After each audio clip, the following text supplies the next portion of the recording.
I was 19 when my mother and I moved to Crestwood, Oregon in the fall of 2018. The air that October had a crisp bite, the kind that carried the smell of damp leaves and chimney smoke. We'd rented a modest two-story house at the end of a cul-de-sac, pale blue siding with a porch that sagged a little. It wasn't glamorous, but Mom said it was a new beginning. She needed that more than I did. My father had left just 6 months earlier for a woman half his age, and my mother had spent the summer trying to stitch herself back together. She thought Crestwood, with its quiet streets and small-town charm, would be the thread. For me, it just felt like another reminder that life had unraveled. The only thing that anchored me was Max, my 4-year-old Labrador. He'd been my companion through every fight, every slammed door, every tear I didn't want my mom to see. I trusted him more than I trusted people. We'd barely been in Crestwood 3 days when someone knocked on the door. I opened it to find a girl about my age standing there, holding a plate of brownies wrapped in plastic. She was tall and thin, with long black hair pulled into a loose ponytail. Her eyes, icy blue, locked onto mine with unsettling intensity. "Hey," she said brightly. "I'm Lily. I live across the street." "Oh, hey, I'm Aaron." She extended the plate. "Welcome to the neighborhood. My mom thought you guys might like these." "Thanks." I took them, balancing the plate awkwardly. Her gaze flicked past me into the house, scanning the stacks of unopened boxes. "So you just moved in?" "Yeah, a few days ago." "From where?" "Portland." Her smile widened. "Big change. Crestwood's slower. But maybe that's good, right?" "Maybe." She didn't leave. Instead, she leaned against the doorframe as though we'd known each other for years. "Do you go to Crestwood Community College?" she asked. "Starting next week." "That's where I go." "Well, sometimes," she smirked. "We'll probably have classes together." From the backyard, Max barked. Lily's head snapped toward the sound. "You have a dog?" "Yeah, that's Max." For a split second, her smile faltered. Then it returned, stretched wider than before. "I love dogs," I nodded, forcing politeness. "Well, thanks for the brownies." "Sure." She lingered a moment longer, her pale eyes unblinking, before finally pushing off the frame. "See you around, Aaron." That night, after Mom went to bed, I took Max outside. As he nosed around the yard, I noticed Lily standing under a street lamp across the road. She wasn't walking or talking on her phone or doing anything. She was just staring at our house. When she realized I was watching, she raised her hand in a slow wave. I waved back, uneasy. The first week blurred into unpacking boxes and starting classes.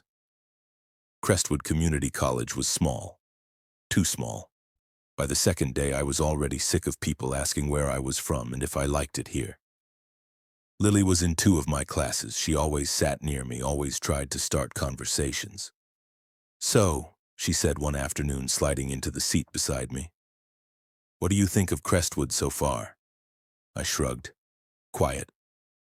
"That's not a bad thing." "Depends on what you're used to." She smirked. "You'll get used to it. There's not much to do, but people make their own fun." Something about the way she said it made me uneasy. Later that night, Mom asked, "Did you meet anyone at school?" "Kind of. The girl across the street, Lily, she's in 2 of my classes." Mom smiled, clearly relieved. "That's nice. You should make friends. It'll help you adjust."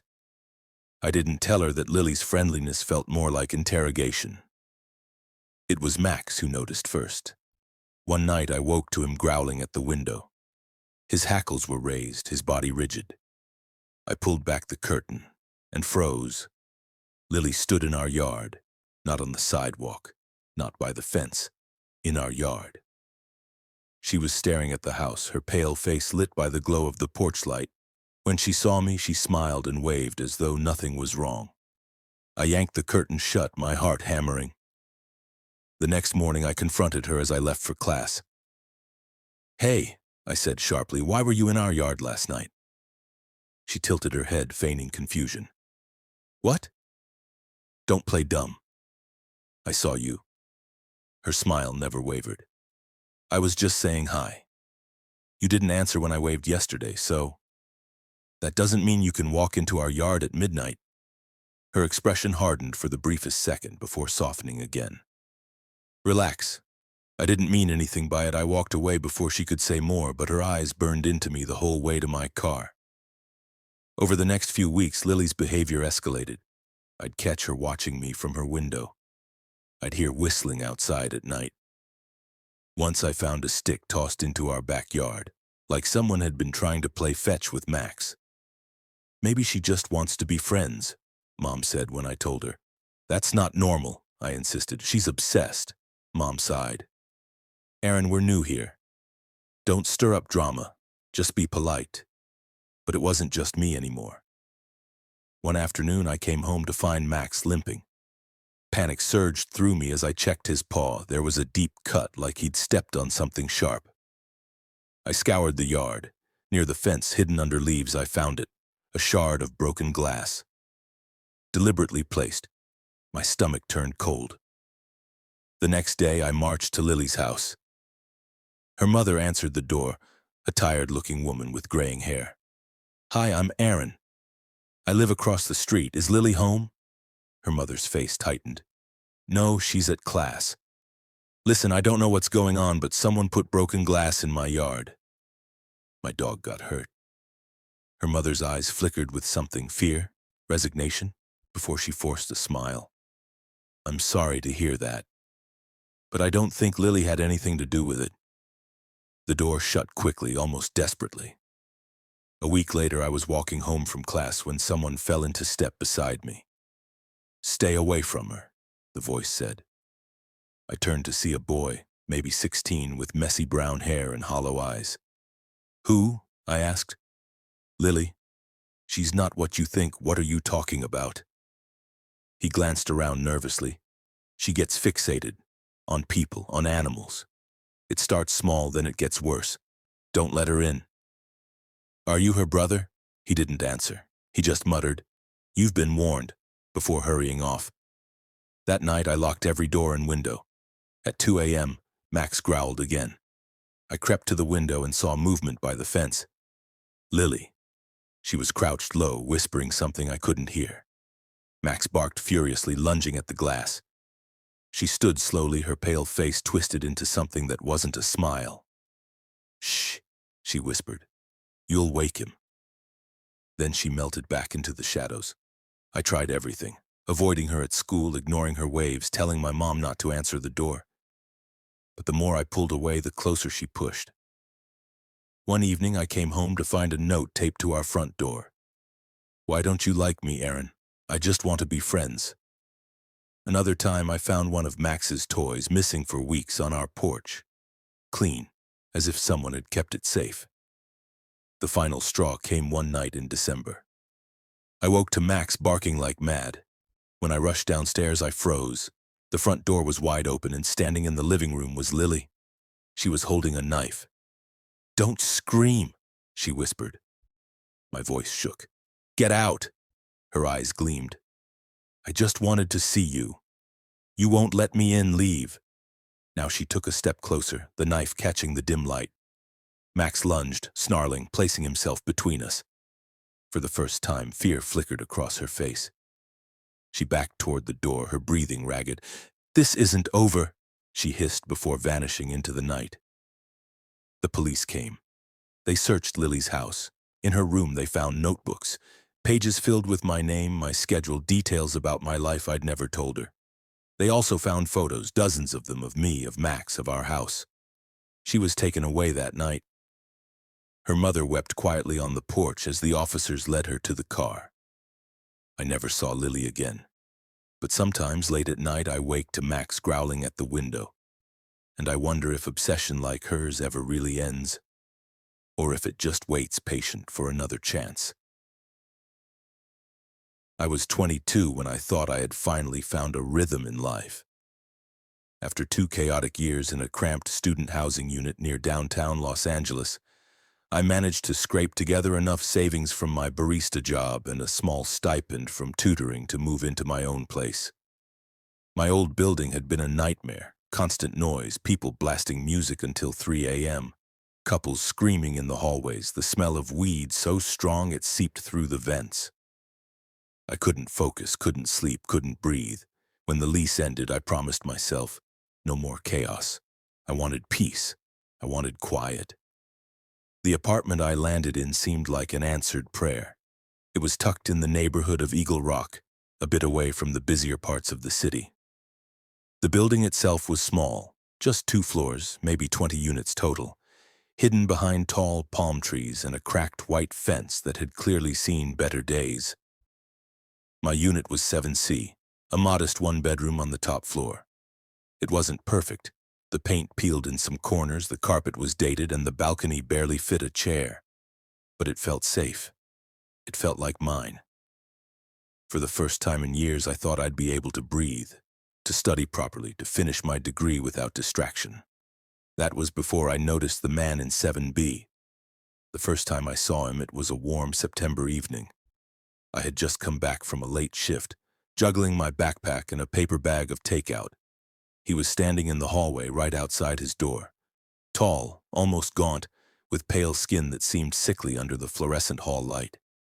His hair was dark, unkempt, hidden mostly by the hood of a sweatshirt even though the temperature was close to 80. I smiled out of habit. "Hey, how's it going?" His eyes flicked to mine, cold and sharp.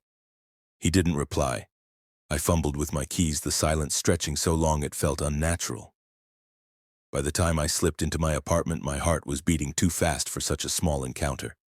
I told myself he was shy, maybe just socially awkward. Los Angeles was full of people like that, but something about him unsettled me. Weeks passed, and I began to notice patterns. Every morning when I left for class, he was there on his balcony, leaning against the railing, hood pulled low, not moving. Not smoking, not scrolling on his phone, just standing. At night, when I came back, he was in the hallway, pressed against the wall near his door. Sometimes his head was tilted down like he was studying the floor. Sometimes his eyes followed me all the way into my unit. Evening, I tried again once, forcing casual friendliness. No answer. Just that same blank stare, longer this time. Like he wanted me to know he'd heard me but chose silence instead. The air around him was heavy, too heavy. It started small. My welcome mat disappeared one morning. 3 days later it reappeared, soaked and muddy, smelling faintly of mildew. Then my mail began arriving, opened, torn envelopes clumsily taped shut. The building manager, a woman named Mrs. Alvarez, shrugged when I asked. "The mailboxes are old. They don't lock properly," she said. But that didn't explain why the torn letters were only mine. Then came the knocking. It was always after midnight. Light taps against my door, 3, sometimes 4 knocks. When I checked the peephole, the hallway was empty.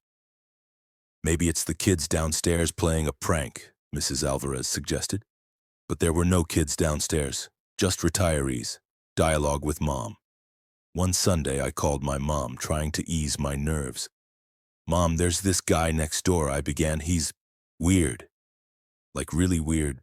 "Weird how?" she asked, her voice carrying that mix of worry and dismissiveness mothers often had. "He just stands there, all the time. On the balcony, in the hall. He doesn't talk. My stuff goes missing. I think he's messing with me." "Maybe he's lonely," she suggested, "or has anxiety. You know how some people are." "This isn't shyness, Mom. It feels deliberate." She paused. "Do you feel unsafe?" I hesitated. "I don't know. Not unsafe, just..." "Watch, trust your gut, sweetheart. But don't jump to conclusions. People in cities are odd. Just keep your distance." Her words didn't help. If anything, they made me feel more alone. One night, almost as a joke, I bought a cheap camera online and set it up in the hallway facing my door. The first few nights, nothing. Just neighbors coming and going. Then on a Tuesday at 2:47 a.m., the footage caught him. My neighbor in 7B. He stood at my door, hand on the knob, not turning it, not knocking, just holding it, for nearly 5 minutes. His chest rose and fell slowly, almost like he was listening for something inside. When I saw the clip, my blood ran cold. I took it straight to Mrs. Alvarez. She shook her head. Until he does something, there's nothing I can do. He pays rent. He hasn't broken the lease. The police weren't any better. Technically, he didn't break in, the officer said flatly. Keep the footage. If something happens, call us that word. If haunted me after that, things got worse. He began appearing in the stairwells at night, standing perfectly still until I said, "Excuse me," and squeezed past. Once I found him in the laundry room staring at the spinning dryer drum like it hypnotized him. Another time I came home and found a sticky note on my door. In neat, blocky handwriting it read, "Do you lock it?" I tore it down with shaking hands. When I told my friend Daniel, he laughed nervously. "Bro, that's straight out of a horror movie," he said. "You sure you're not just freaking yourself out?" "I have video," I snapped. His grin faltered. "Show me." I did. His face drained of color. "Okay, that's messed up. You should get out of there. I can't afford to break the lease." "Then at least get more cameras. And man, I'm serious. Don't be alone in the halls with him." By April, I was unraveling. My grades slipped. I stopped staying late at the library. I avoided inviting friends over because I didn't want them to see him, to feel what I felt. One night, I heard the knocks again. This time louder, angrier. I froze in bed, listening. The doorknob rattled. My phone was in my hand before I even realized 911 on the screen. But just as my thumb hovered, the noise stopped. Silence. When I finally dared to check the peephole, the hallway was empty. But taped to my door was another note. "You shouldn't ignore me." By the time graduation approached, I knew I couldn't stay. I began packing in secret, stuffing boxes late at night, loading my car little by little so he wouldn't notice. The final night, I carried the last load to my car at 1 a.m., heart pounding with every step. When I came back for the last box, I froze. He was standing at the end of the hall, hood up, face shadowed, body perfectly still. I forced my voice steady. "I'm leaving. Don't follow me." He didn't answer. He didn't move. Just watched as I locked my door one final time and walked past him, my legs trembling. Down the stairs, out the building, into my car. As I pulled away, I made the mistake of glancing up. His balcony light was on. A tall shadow stood there, still as stone, watching me drive away. I never went back. I moved into my own apartment in Salem, Oregon, just after turning 23. I still remember the drive from my parents' home in Eugene, the packed car full of thrift store furniture, boxes of clothes, and my old dog, Baxter. I had been working part-time at a cafe downtown while finishing my final semester at the local community college, and this was supposed to be the start of my independence, my own space, my own life. The building I found wasn't glamorous. A narrow, two-story brick complex tucked between a laundromat and a shuttered convenience store. My apartment was on the first floor, tucked at the end of a hallway that smelled faintly of damp carpet and old paint. The walls were beige, peeling slightly near the corners. There was a small kitchenette with a sink that dripped once in a while, a living room just large enough for a couch and a TV, and a bedroom with a closet that smelled like mothballs. But it was mine. I met my neighbors briefly when I moved in. On one side was an elderly man, Mr. Reynolds, who waved politely and offered me a plate of cookies, muttering something about neighbors looking out for each other. Across the hall was a woman I never caught the name of. She always had her blinds closed and never smiled when I said hello. I assumed she was shy. The first few weeks were exactly what I wanted. Quiet, predictable, manageable. I spent my evenings reading or working on essays, occasionally taking Baxter for walks around the block. Then things began to feel off. It started with small, almost insignificant occurrences. I would find my mail opened and papers shuffled even though I lived alone. Sometimes I'd hear footsteps in the hallway outside my door late at night, slow and deliberate. I chalked it up to neighbors returning from work or visiting friends. One evening I was cooking pasta when I heard a knock on my door. I wiped my hands on a towel and called out, "Hello?" No answer. I hesitated, then opened the door a crack. Nobody was there. just the dim hallway, empty and silent. I shrugged it off. Maybe someone had knocked by mistake. But then the notes started. The first one was slipped under my door, a small piece of lined paper with a message written in messy handwriting. "You're new here."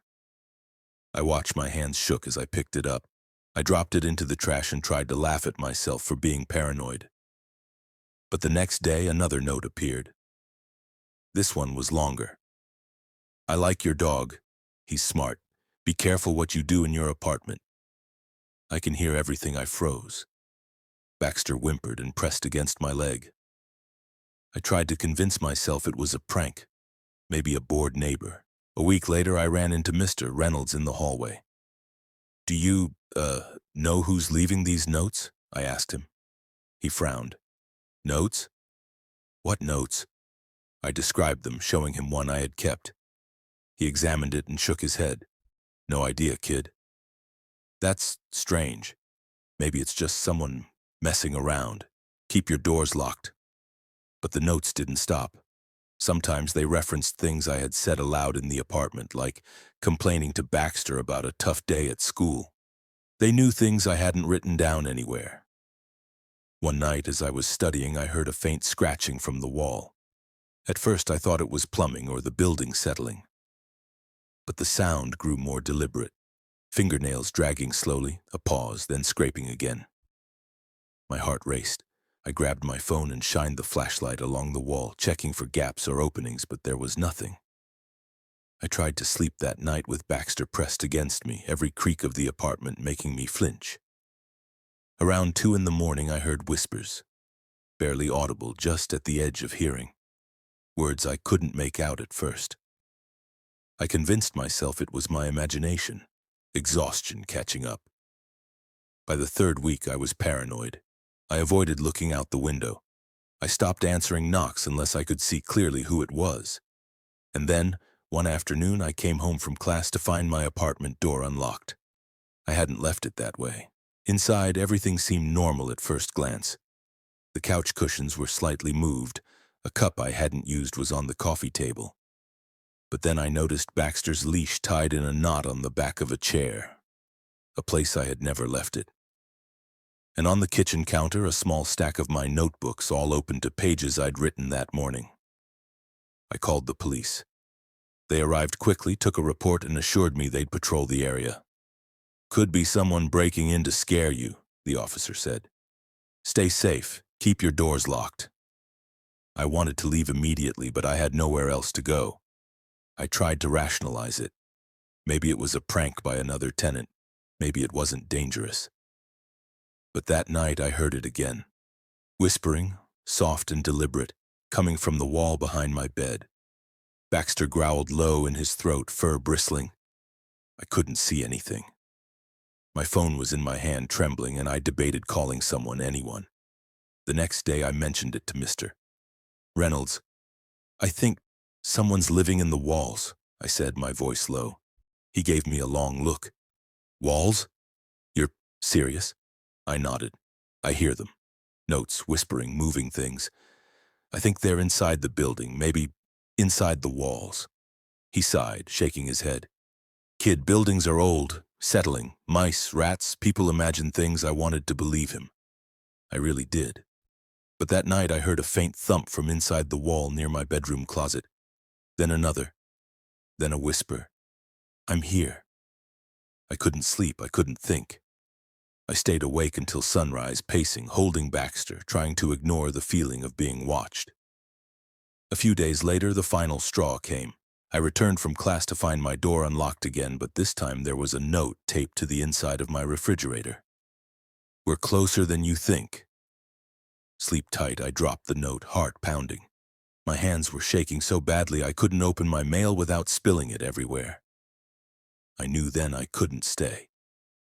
I packed what I could, but the next day as I carried boxes to my car, I saw her. The woman across the hall, the one who never smiled, standing silently in the doorway of her apartment.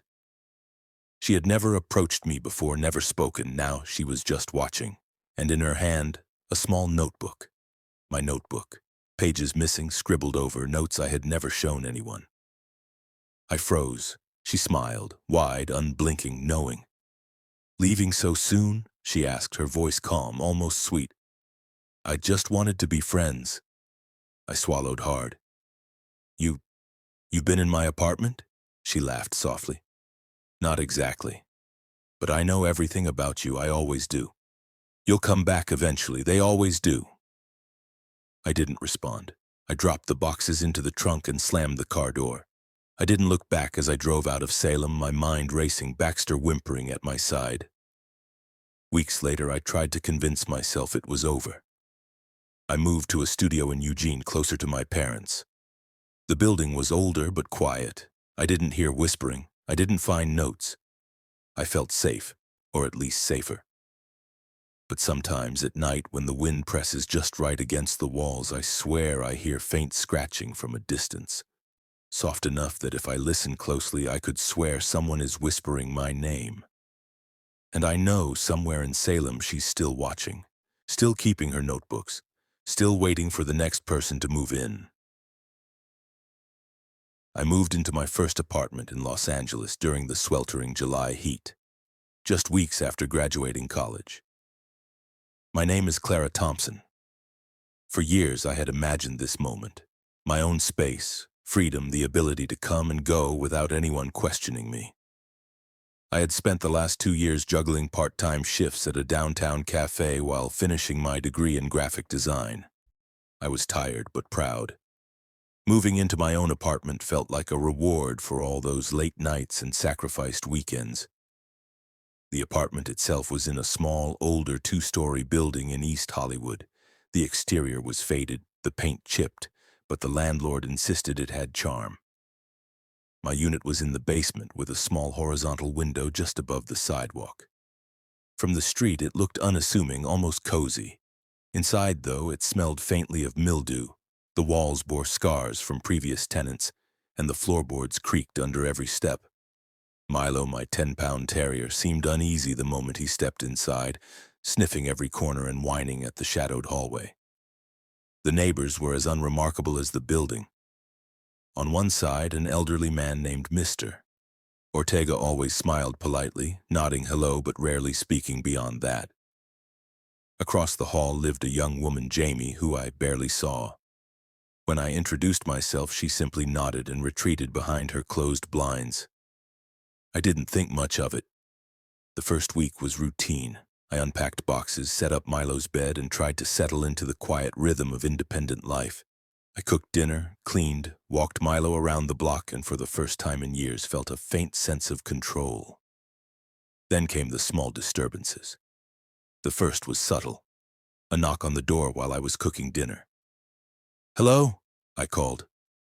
Silence. I cracked the door and saw nothing but the dim hallway. Milo growled, low and hesitant. I told myself it was a delivery or a neighbor, probably a mistake. A few nights later, my keys disappeared. I searched every pocket, drawer, and shelf. They had been on the hook beside the door that morning. My stomach sank. The next day, a note was slipped under the door. "I know when you're alone." I clutched Milo, my heart racing. "Probably a joke," I whispered, but my voice trembled. Over the next week, more notes appeared. "You leave the stove on too long. Be careful. I like your dog. He's smart. He listens." The notes referenced things I hadn't said aloud, things only I knew. Panic settled into my chest like a stone. I tried telling Mr. Ortega. "Someone is leaving notes in my apartment. I think they know things about me." He frowned, adjusting his glasses. "East Hollywood. Strange things happen.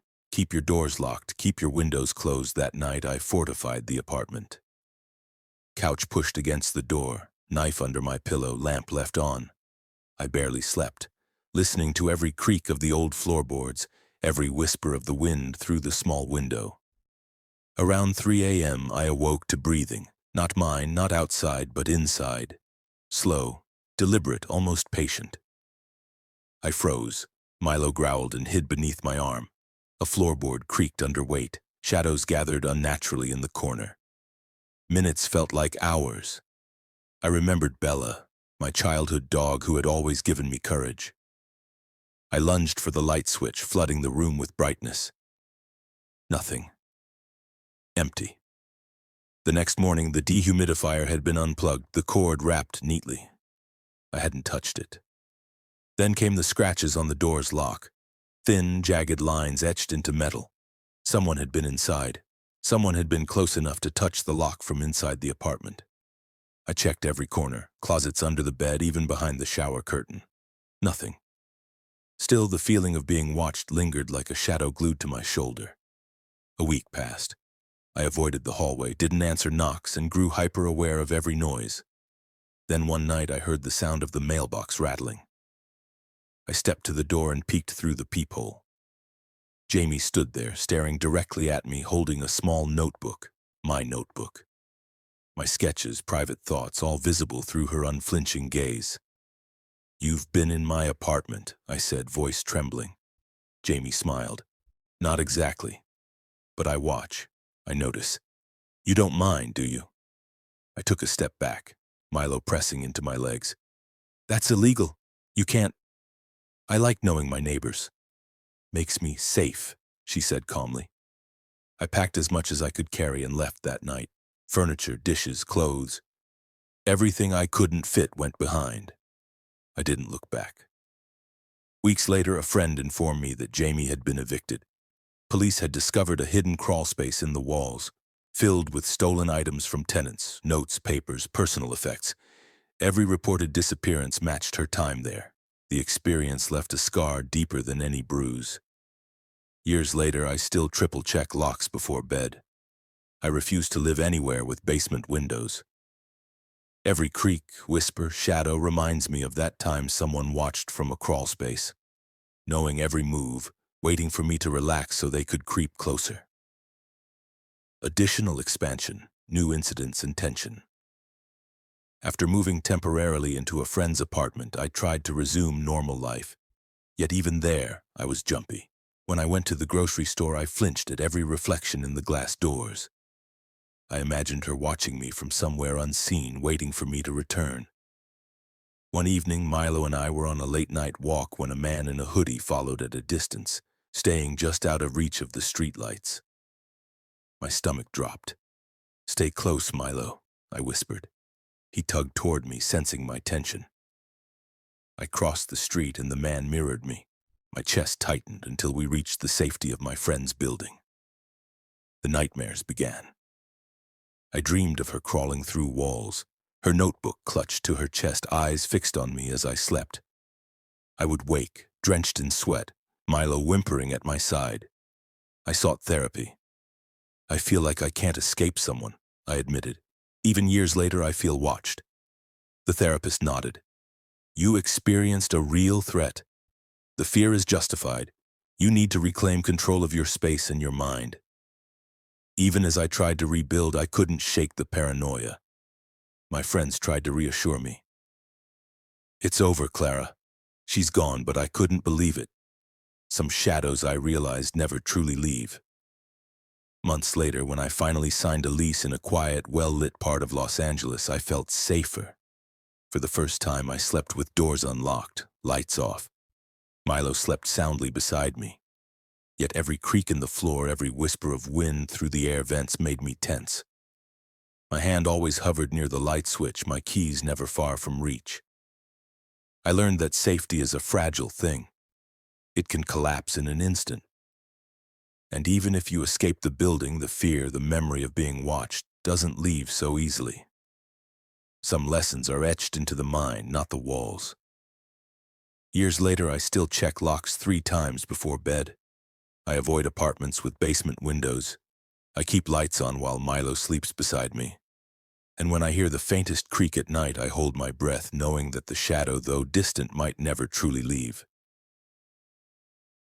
I moved to Los Angeles in mid-August, the sun blazing against the sidewalks and palm trees swaying lazily in the heat.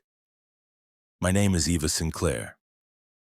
For years, I had lived with my parents in suburban Portland, watching their lives slowly drift apart as their fights became routine. College was a way out, graphic design classes during the day, coffee shop shifts at night. Exhausting, yes, but every late-night shift brought me closer to independence. When I found a small apartment in Echo Park, I thought it was perfect. No basements, no cramped spaces, just light and windows high enough to feel safe. The apartment itself was modest but airy, on the second floor of a faded yellow building. The floors creaked with age, and the walls were thin enough to hear neighbors' muffled conversations, but it smelled clean, a faint trace of lavender air freshener lingering from the previous tenant. My dog, Rusty, a small mixed-breed rescue, sniffed every corner, tilting his head at shadows like he already knew something I didn't. My neighbors were quiet. On one side, a retired couple, the Johnsons, smiled warmly whenever we passed in the hallway. Across from me, a man I later learned was named Marcus lingered in the doorway, always watching, never smiling. I introduced myself once. "Hi, I'm Eva." Just moved in, but he didn't answer, only gave a curt nod before disappearing behind his door. I didn't think much of it. The first few weeks felt perfect. I unpacked my boxes, set up a small workspace by the sunlit window, and took Rusty on long walks around the neighborhood. I even started making friends at the nearby cafe. I finally slept through the night without waking at every creak. Then the first note appeared. It was small, slipped under my door, the handwriting neat and unfamiliar. "I see you," Rusty growled, hair raised along his back. My heart hammered. "Probably a kid from the building playing a prank," I muttered, trying to calm myself, but the words felt hollow even as I said them. 2 nights later, I returned home from work to find my keys not on the hook where I always left them. I tore through my apartment, Rusty barking nervously at my heels. They were gone. I had locked the door that morning. My stomach tightened. The next day, another note appeared. "Nice shoes." "You wear them every morning." I froze. These were things only I knew. Only I did. I considered calling the police, but the notes weren't threatening, not yet, just unsettling. I tried to tell myself I was imagining it, letting my mind twist ordinary events into something sinister. Then the scratching began. Thin, precise marks on the inside of my door lock, etched as if someone had tried to pick it. Someone had been inside. I checked every corner, closets, under the bed, even behind the shower curtain. Nothing. But the feeling of being watched settled over me like a second skin. I started leaving small markers, coins, pens, objects near the door. Every morning I would check if they were moved. For a week, nothing happened. Then one morning, a coin was missing. Rusty barked at the door as if warning me. One evening, while studying at my desk, my phone buzzed. Motion detected. I ran to the feed from the small camera I had installed near the door. The hallway was empty, nothing but dim light and shadows. Then, slowly a pale hand appeared, fingers dragging along the wall. The rest of the figure never entered the frame. It vanished as suddenly as it appeared. I froze, heart pounding, Rusty whining at my feet. I told myself it was a glitch, surely it was, but deep down I knew better. I tried confronting Marcus casually. "Hey, have you noticed anything strange in the building?" I asked one afternoon. He raised his eyebrows. "What do you mean?" "Nothing, just noises, things moving," I said, voice trembling slightly. He shrugged, expression unreadable. "Buildings make noise. You should relax, but I couldn't relax. Every shadow, every creak, every faint sound made my chest tighten. I installed additional cameras, changed the door codes weekly, and avoided going out late at night. My life became a routine of vigilance. One night, around 3 a.m., I woke to the sound of breathing, slow and deliberate, coming from the corner of the room.